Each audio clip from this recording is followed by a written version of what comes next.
A prophet of God referred to as John found himself in the prison. Jesus was alive as of that time, and Jesus never helped him. There are many revelations I can tell you. John was offended by him, I understand. John refused to pray, I understand. But come on. When the help of God cannot reach out to you, you are dead.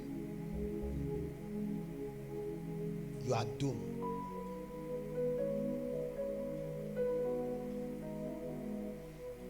In the help of God is the mercy of God. In the help of God is the grace of God. In the help of God is the provision of the favor of God. When God chooses to lavishly help a man, there is nothing the devil can do. When the Lord told me a man I help is greater than a man that helped himself, I now ask, how can I be helped? See, if you can pray, I will help you.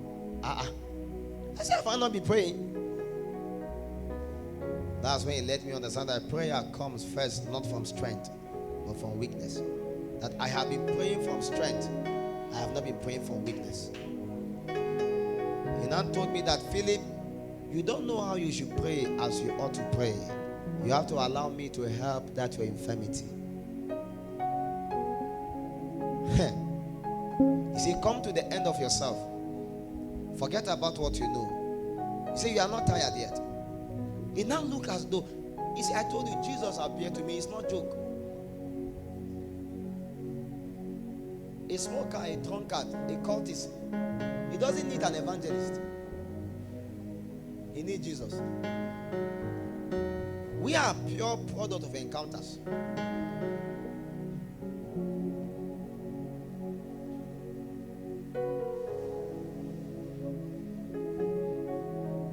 You see, I should come to the end of myself and allow him to pray through me. How did it begin? I could not say a word in tongues. I could not say anything. Every day I would just lie down, just crying. What's the prayer? Father, help me. Simple. Lord Jesus, I love you. Lord Jesus, help me. Lord Jesus, I love you. Lord Jesus, help me. That prayer was more powerful than my retreating that I've been doing upon the mountains and going to different places and fasting. And as I was there crying every day, I realized God began to fight for me and no longer me fighting again. That was when I knew that God can fight for a man. I knew that God can come for a man. So now, when I begin to have the dreams, when those people begin to come, I find myself weak, not doing anything. But yet again, I begin to see angels unleashed fighting for me. I begin to see the Lord coming fighting for me. So it's as though I am watching a scene of a war being done in my name. It was not a while.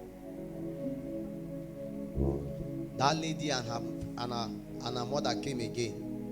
This one turned to a cat. This one turned to this. This one turned to that. As they were about to force themselves on me again. And I didn't know how. I was given the word to say. As she shouted, me too, I shouted. I said, I curse you and your generation. And suddenly the woman shouted. And she disappeared and broke to the ground. And when the other daughter was trying to come, as if an arrow, I don't know where it came, hit the other one. This one coming, another one hit. This one coming, another one hit. And I saw how God can war for a man.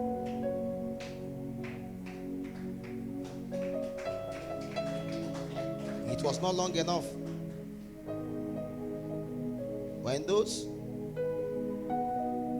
that other Babalawo man decided to come again at night. As he spread his wings to come, latching upon the house, reaching out to my location. As he appeared, I don't know how, like a sword appeared, and his neck was cut off. And I realized that when the hand of the Lord come upon a man, it may not be for the man to make a display. It may be for the man to be helped. Because there are many things in your life that God needs to break. You are anointed, but the idols in your family have no understanding yet. You are anointed, but the weakness in your life, the infirmity, those challenges of the flesh are still strong. What you need is the help of God. That is the reason why you are still having those strange urge, so strange desires. You are still masturbating, you are still watching pornography. That's why you can still stand here and sing, but yet again, you are still a girl. Because there is a war going on in you. That what you need is the hand of the Lord coming up. When that hand come upon you, it will pick you from that place that you are to another place. But the problem with you is this: you have been ministering from strength. So God is looking upon you. Although He's seen a weakness in you, but you have never acknowledged it yet. And that was when the Lord told me, Philip, Cephas, there are no strong men in this kingdom. We are all men helped by Him. Let no one bully you with his strength. We all knew our infirmities. And I'm telling you till now, you will never meet a man that does not have an infirmity. You will never meet a man that has totally come to a point where he does not need God. It's a lie. There is still something in your life that looks as though God is not answering the prayer, or it looks as though God has failed. You will continue in strength, but anytime you go back to the place of prayer, you know where to cry to God.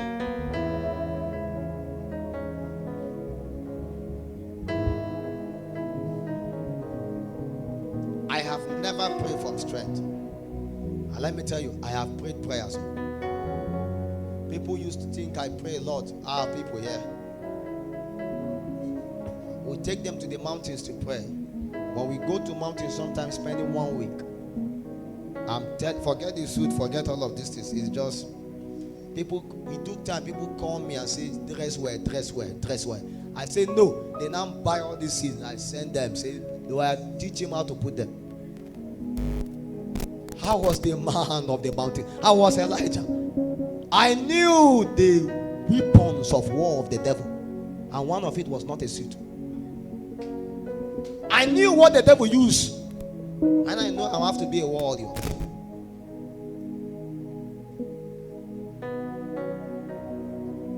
We knew where we come from. Some of us come from the backside of the mountains, and we know that the way to survive is not the way of packaging alone. You package your way and die. But when the devil comes, he can pass through those your fine lipsticks, those your fine Brazilian hair.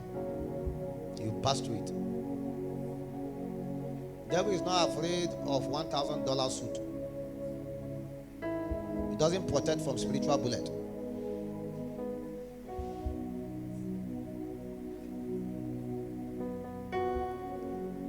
It was then that the